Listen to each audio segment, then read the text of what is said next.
A história do nascimento e infância de Jesus Cristo se desenrola na região historicamente conhecida como Terra Santa, um território estratégico no Oriente Médio que hoje compreende Israel, Palestina e partes da Jordânia.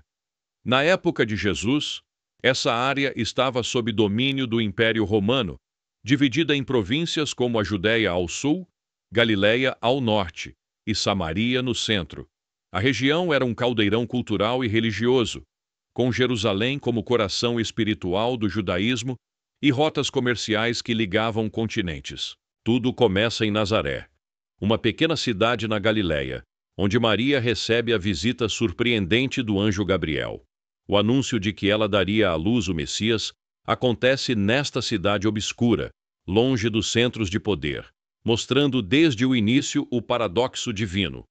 O Rei dos Reis seria criado na humilde Nazaré, mas o nascimento não ocorreria ali. Uma ordem do imperador Augusto para o censo romano obrigou José, descendente de Davi, a viajar com sua esposa grávida até Belém, a cidade ancestral de sua linhagem.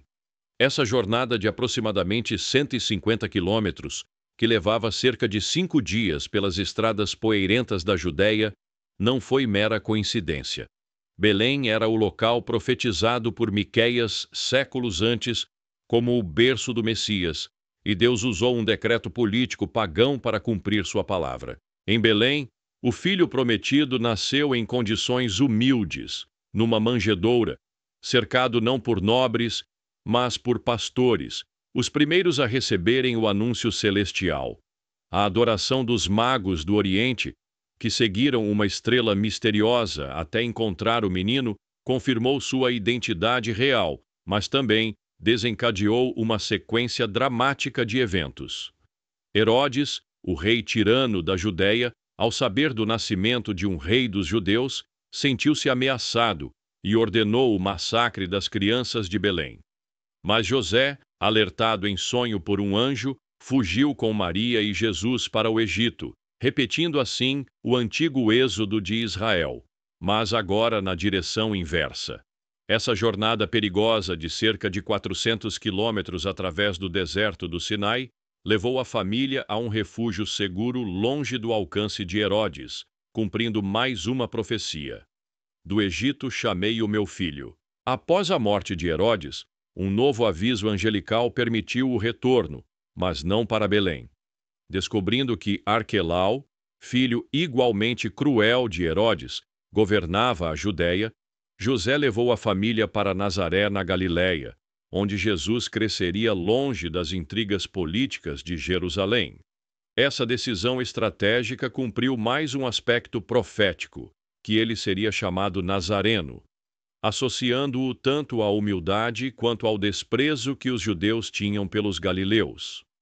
Em Nazaré, o menino Jesus viveu uma vida comum, aprendendo o ofício de carpinteiro com José, crescendo em sabedoria e estatura, até que aos 12 anos revelou um vislumbre de sua identidade única durante uma peregrinação familiar a Jerusalém. Perdido por 3 dias, foi encontrado no templo, dialogando com os mestres da lei, surpreendendo a todos com seu entendimento.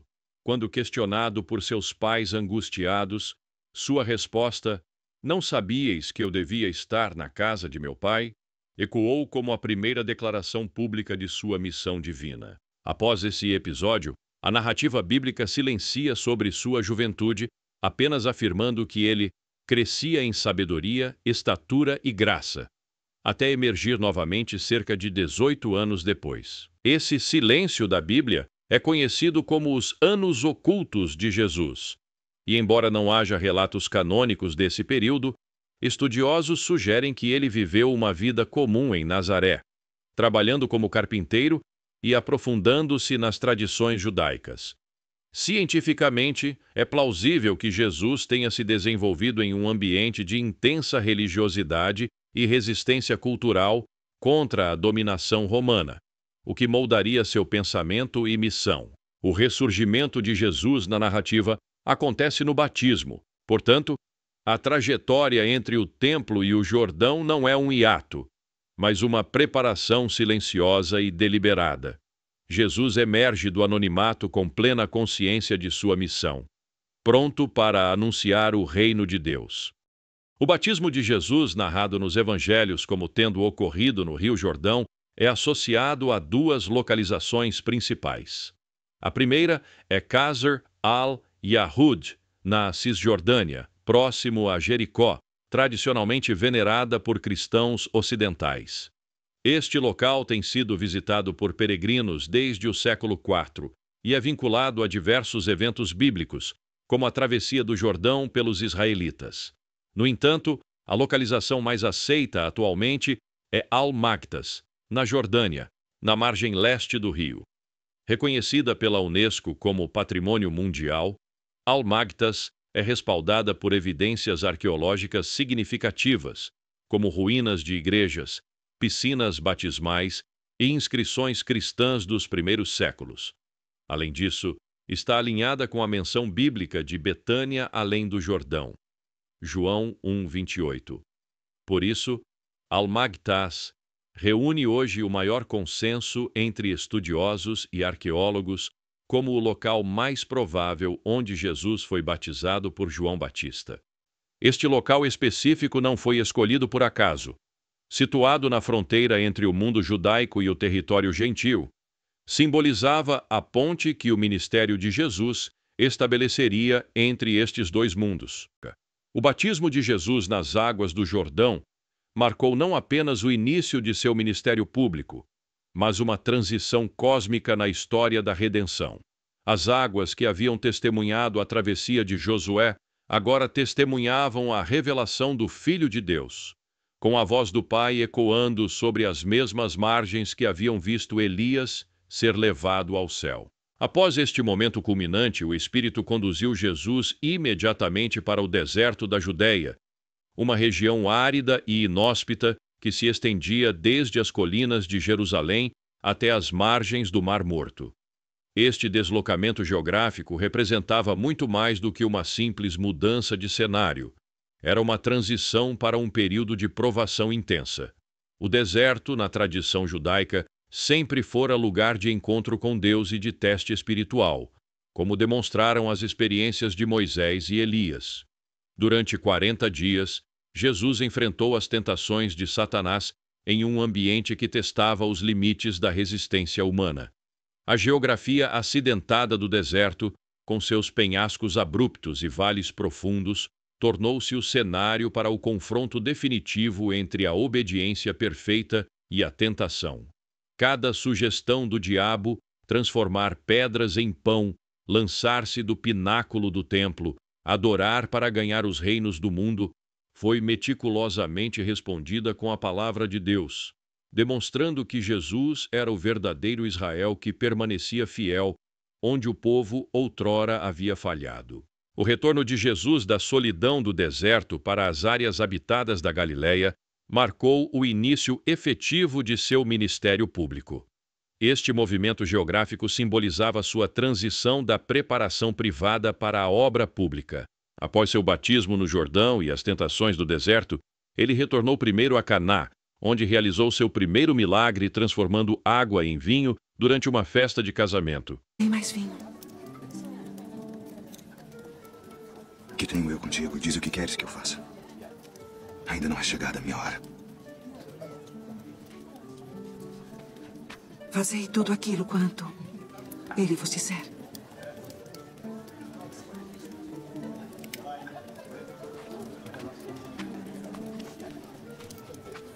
Enchei de água essas talhas.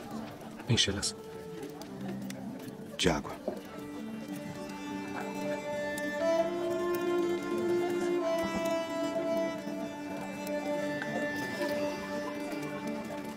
Vá servir ao anfitrião da festa.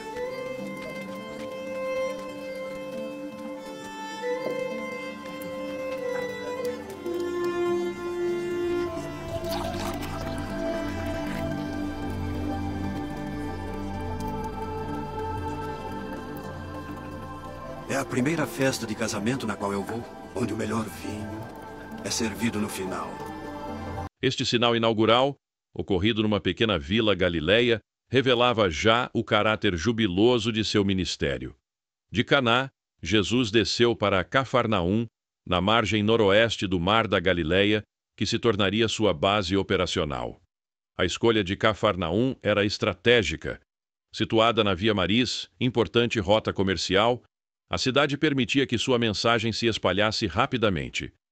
Foi aqui que Jesus chamou seus primeiros discípulos, Pedro, André, Tiago e João, pescadores que deixaram imediatamente suas redes para segui-lo. O ministério galileu de Jesus caracterizou-se por ensino intensivo e milagres impressionantes. Nas colinas ao redor do Mar da Galileia, ele proferiu o Sermão da Montanha, redefinindo radicalmente os valores do reino. Em Cafarnaum, curou a sogra de Pedro e muitos outros enfermos, incluindo um paralítico baixado através do teto. Na praia próxima, acalmou uma tempestade com uma palavra. Em Naim, ressuscitou o filho único de uma viúva, demonstrando poder sobre a própria morte. Cada milagre não era apenas um ato de compaixão, mas um sinal que autenticava sua mensagem e identidade. Contudo, Jesus não limitou seu ministério à Galileia judaica. Resultou no encontro transformador com a mulher no Poço de Jacó, em Sicar. Este diálogo revolucionário, onde Jesus revelou ser o Messias primeiro a uma mulher samaritana de má reputação, Você estava errada. demonstrava o alcance universal de sua missão. A receptividade dos samaritanos contrastou marcadamente com a crescente oposição que Jesus enfrentava em território judaico. O ministério de Jesus também se estendeu para regiões predominantemente gentias, como a Decápolis a leste do Mar da Galileia. Aqui ele libertou o endemoninhado Gerazeno, permitindo que o homem curado se tornasse o primeiro missionário gentio. Em Tiro e Sidom, na Fenícia, curou a filha de uma mulher síro-fenícia, elogiando sua fé como não encontrara em Israel. Estes deslocamentos para território gentil mostravam que a salvação não estava limitada ao povo judeu. À medida que seu ministério progredia, Jesus fez várias viagens a Jerusalém para as festas judaicas, cada uma marcada por confrontos crescentes com as autoridades religiosas. Na primeira purificação do templo, ele demonstrou seu zelo pela casa de seu pai. Em outra ocasião, no tanque de Betesda, curou um paralítico no sábado, desafiando diretamente as interpretações farisaicas da lei. Estes eventos em Jerusalém preparavam o terreno para o clímax de seu ministério. O ministério galileu atingiu seu ápice com a confissão de Pedro em Cesareia de Filipe, aos pés do Monte Hermon, onde Simão Pedro declarou: Tu és o Cristo, o Filho do Deus vivo.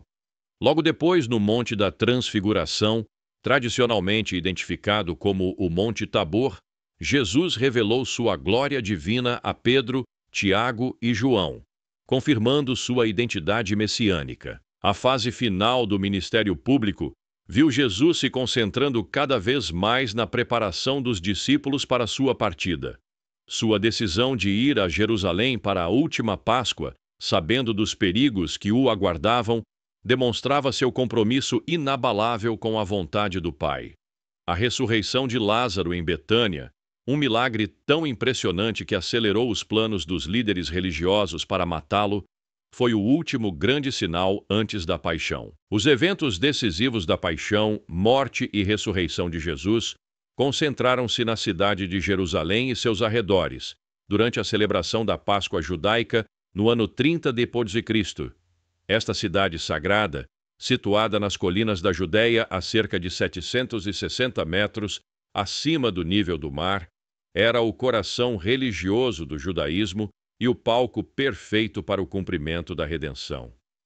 A geografia de Jerusalém, com seu vale profundo e montanhas circundantes, tornou-se testemunha silenciosa dos eventos mais transcendentais da história cristã. A semana final começou com a entrada triunfal de Jesus em Jerusalém, vindo de Betfagé e Betânia, no Monte das Oliveiras. A descida pela encosta oriental, com a vista panorâmica do templo, foi cuidadosamente planejada.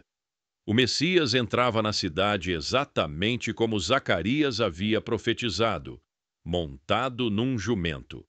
A multidão que o aclamava com ramos de palmeiras não compreendia que este rei vinha para sofrer, não para guerrear. Nos dias seguintes, Jesus ensinou diariamente no templo, confrontando os líderes religiosos em seus próprios domínios. A purificação do templo, quando expulsou os cambistas, foi um ato simbólico de juízo contra um sistema religioso corrupto que havia perdido seu propósito original. A localização do cenáculo, onde ocorreu a última ceia, no Monte Sião, na parte alta da cidade, tinha profundo significado. Neste lugar, Jesus instituiu a Eucaristia, transformando para sempre o significado da Páscoa. A caminhada subsequente para o Getsêmani, no Vale do Cedron, ao pé do Monte das Oliveiras, marcou a transição da comunhão para a agonia. O Jardim de Oliveiras, com suas árvores seculares, tornou-se o cenário da angústia mais profunda de Jesus, onde suou gotas de sangue enquanto se submetia à vontade do Pai. A prisão de Jesus no Getsêmani levou-o primeiro à casa do ex-sumo sacerdote Anás, depois à residência de Caifás, o atual sumo sacerdote, localizadas na Cidade Alta. O julgamento religioso perante o Sinédrio ocorreu provavelmente na chamada Sala das Pedras Talhadas. Ao amanhecer, Jesus foi levado ao pretório, a residência oficial de Pôncio Pilatos, tradicionalmente identificado com a Fortaleza Antônia, ao norte do templo. O percurso entre estes locais revela a humilhação progressiva do Filho de Deus, de jardim sagrado a tribunal pagão. O caminho para o Gólgota, tradicionalmente chamado Via Dolorosa, levou Jesus pelas ruas íngremes de Jerusalém até o local da execução fora dos muros da cidade.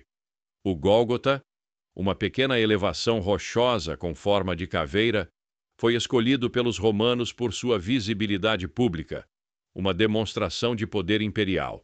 A proximidade com a cidade garantia que muitos testemunhassem a crucificação, incluindo as mulheres que o seguiam desde a Galiléia. O sepultamento no túmulo novo de José de Arimateia, um jardim próximo ao Gólgota, cumpriu a profecia de Isaías de que o servo sofredor seria com os ricos na sua morte. O domingo da ressurreição começou antes do amanhecer, quando as mulheres foram ao túmulo e encontraram-no vazio. As aparições subsequentes ocorreram em vários locais. No jardim do sepulcro a Maria Madalena, na estrada de Emaús a 2 discípulos desanimados e no cenáculo aos discípulos reunidos. Cada encontro revelava um aspecto diferente da realidade da ressurreição. A ascensão final, no Monte das Oliveiras, completou o ciclo geográfico. De onde havia entrado triunfalmente em Jerusalém, Jesus agora partia visivelmente para o céu, prometendo voltar da mesma maneira. Esta jornada final em Jerusalém não foi aleatória, mas cuidadosamente orquestrada para cumprir todas as profecias messiânicas. Cada local, do Monte das Oliveiras ao Gólgota, foi palco de eventos que transformaram para sempre a relação entre Deus e a humanidade. A geografia da paixão não é mero cenário, mas parte integrante da narrativa redentora, testemunhando que o Filho de Deus realmente andou entre nós e transformou para sempre os lugares por onde passou. Curiosidade sobre a vida e as viagens de Jesus. A vida de Jesus de Nazaré é um dos temas mais estudados e reverenciados da história. Muito além dos eventos conhecidos de sua paixão e ressurreição, existem detalhes curiosos e profundos sobre sua trajetória, especialmente em relação às viagens que realizou por toda a região da Palestina do século I. Abaixo, reunimos fatos surpreendentes sobre esses caminhos percorridos que lançam luz sobre a missão, o contexto cultural e o propósito redentor do Filho de Deus. 1. Jesus percorreu centenas de quilômetros a pé. A maioria das viagens de Jesus foi feita a pé, em terrenos áridos, colinas e regiões montanhosas. Estima-se que, durante seu ministério público de cerca de 3 anos, Jesus tenha caminhado aproximadamente 4.000 a 5.000 quilômetros. Suas viagens se concentraram principalmente na Galiléia, Samaria e Judéia, mas também atravessaram regiões menos esperadas, como a Fenícia, atual Líbano, e a Decápolis, uma região helenizada a leste do Rio Jordão. 2. Jesus visitou regiões gentias, ao contrário do que se poderia esperar de um mestre judeu do século I. Jesus não restringiu suas ações apenas ao território judeu. Ele passou pela região da Fenícia, onde curou a filha da mulher Ciro-Fenícia, Marcos 7, 24, 30, e também visitou a região de Gadara e da Decápolis, onde libertou um homem possesso por legiões de demônios, Marcos 5, 1, 20. Isso revela desde o início a natureza universal de sua missão. 3. Nazareno mais frequentemente em Cafarnaum. Apesar de ser chamado Jesus de Nazaré, ele fez de Cafarnaum, às margens do Mar da Galileia, a base principal de suas atividades durante o ministério público. Cafarnaum era uma vila de pescadores estratégica, com forte presença comercial e militar romana. Ali ocorreram diversos milagres, como a cura do paralítico, Marcos 2, 1, 12, e a ressurreição da filha de Jairo, Marcos 5, 21, 43. 4. Subia frequentemente a Jerusalém. Jesus subiu a Jerusalém várias vezes ao longo de sua vida, especialmente para as grandes festas judaicas como a Páscoa, o Pentecostes e a Festa dos Tabernáculos. A subida era literal e simbólica. Jerusalém está localizada a cerca de 760 metros acima do nível do mar, exigindo um percurso árduo desde a Galileia. A última subida, na Semana da Paixão, foi cuidadosamente planejada e cheia de simbolismo, culminando com sua entrada triunfal e os eventos da crucificação. 5. Jesus passou pelo deserto e o usou como lugar de revelação. Logo após seu batismo no Rio Jordão, Jesus foi conduzido pelo Espírito ao deserto da Judéia, onde permaneceu 40 dias em jejum. O deserto, com seu ambiente hostil e isolado, foi cenário de intensa tentação espiritual. Mateus 4, 1, 11. Mais tarde, buscava frequentemente lugares desérticos para orar, revelando o deserto como espaço de intimidade com o Pai. 6. Viagens missionárias com os discípulos. Com a escolha dos 12 discípulos, Jesus iniciou viagens missionárias por aldeias e cidades da Galileia. Ele costumava ir de vila em vila, pregando nas sinagogas e curando enfermos. Nessas andanças, ensinava em parábolas, realizava milagres e formava uma multidão de seguidores. Os evangelhos mostram que ele viajava tanto por rotas conhecidas quanto por caminhos considerados impróprios, como ao atravessar Samaria, uma região evitada pelos judeus da época. João 4. 7. A travessia do Mar da Galileia. Jesus e seus discípulos atravessaram diversas vezes o Mar da Galileia, também chamado de Lago de Genezaré. Em uma dessas travessias, ele acalmou a tempestade, Marcos 4, 35, 41, e em outra, andou sobre as águas, Mateus 14, 22, 33. Esses eventos fortaleceram a fé dos discípulos e revelaram o domínio de Jesus sobre a natureza. 8. Geografia como aliada na mensagem. A escolha dos lugares por onde Jesus passava não era aleatória. Por exemplo, o Sermão da Montanha, Mateus 5, 7, foi proclamado de um monte, simbolizando a autoridade divina, em paralelo com Moisés no Sinai. Em Cesareia de Filipe, aos pés do Monte Hermon, ele revelou sua identidade como o Cristo. Mateus 16, 13, 20, em meio a uma cidade repleta de altares pagãos. Uma clara mensagem sobre o reino de Deus triunfando sobre os reinos humanos. 9. A última caminhada, Getsêmani ao Gólgota. A última viagem de Jesus foi curta em distância, mas profunda em significado. Após a última ceia no cenáculo, no Monte Sião, ele atravessou o vale do Cedron até o Getsêmani, onde orou em agonia.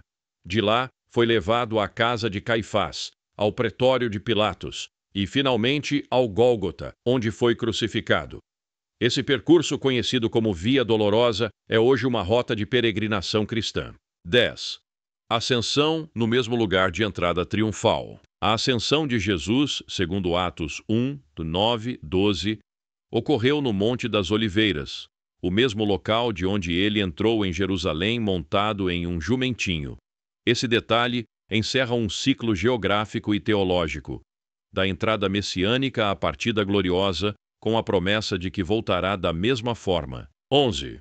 Jesus evitava lugares quando sabia que ainda não era sua hora. Mesmo sendo o Filho de Deus, Jesus demonstrava pleno discernimento sobre o tempo de cada etapa de sua missão. Em diversas ocasiões, ele evitou lugares onde havia ameaça de morte, como Jerusalém, enquanto sua hora ainda não havia chegado. João 7, 6 dos 10.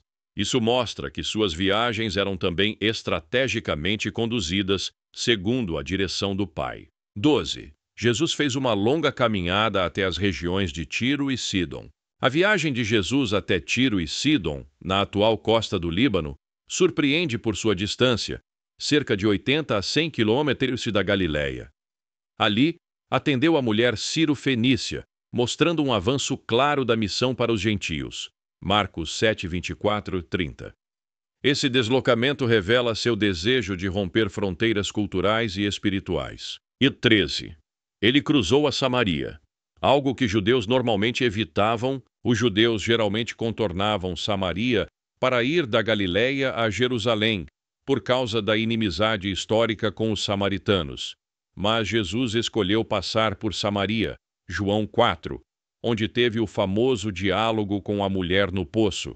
Ao fazer isso, ele mostrou que não fazia acepção de pessoas e que a salvação é para todos. 14. Usava o barco como púlpito natural. Nas margens do mar da Galileia, multidões se aglomeravam para ouvi-lo. Para evitar ser comprimido e aproveitar a acústica da água, Jesus frequentemente usava um barco como púlpito flutuante. Lucas 5, 1, 3. Essa estratégia simples e eficaz ampliava o alcance da sua mensagem. 15. Visitava cidades pequenas e esquecidas. Jesus não buscava os grandes centros urbanos da época. Muitas de suas ações ocorreram em aldeias pequenas e simples, como Caná, Naim e Betânia. Isso revela seu apreço pelos humildes e marginalizados, alinhado com a profecia de Isaías. O povo que andava em trevas viu uma grande luz. Isaías 9, 2. 16. Sua infância no Egito cumpriu profecia e envolveu uma viagem longa. Após o nascimento, José foi avisado em sonho para fugir com Maria e o menino Jesus para o Egito. Mateus 2, 13 e 15. A viagem tinha cerca de 500 quilômetros, o que era extremamente difícil com uma criança. Esse exílio temporário cumpria a profecia: do Egito chamei o meu filho. Oséias 11, 1. 17. Frequentava festas religiosas específicas. Jesus subia a Jerusalém em ocasiões-chave, como a Páscoa, João 2,13, a festa dos tabernáculos, João 7,10, e o Pentecostes. Essas festas atraíam multidões de toda a Judéia e regiões vizinhas, servindo como oportunidades para pregar a grandes públicos. 18. Sua transfiguração ocorreu no alto de uma montanha isolada. A transfiguração de Jesus, quando seu rosto brilhou como o sol e ele apareceu com Moisés e Elias, ocorreu no alto de uma montanha, provavelmente o Monte Tabor ou o Hermon. Isso reforça a tradição bíblica de revelações divinas em lugares altos, afastados da agitação humana. Mateus 17, 1, 8. 19. Passava madrugadas em oração nas montanhas. Antes de tomar decisões importantes, como a escolha dos 12 discípulos, Jesus passava a noite em oração em lugares elevados e isolados. Lucas 6, 12. Esses momentos demonstram sua constante conexão com o Pai e o valor que dava à comunhão espiritual, mesmo em meio a tantas demandas. 20. Ressuscitou e apareceu a discípulos em lugares diversos. Após ressuscitar, Jesus apareceu aos discípulos em Jerusalém, no caminho de Emaús e depois na Galileia, mostrando que continuava a percorrer grandes distâncias. Suas aparições não foram apenas simbólicas, mas concretas, com encontros pessoais em diferentes regiões. Lucas 24, João 21, Mateus 28.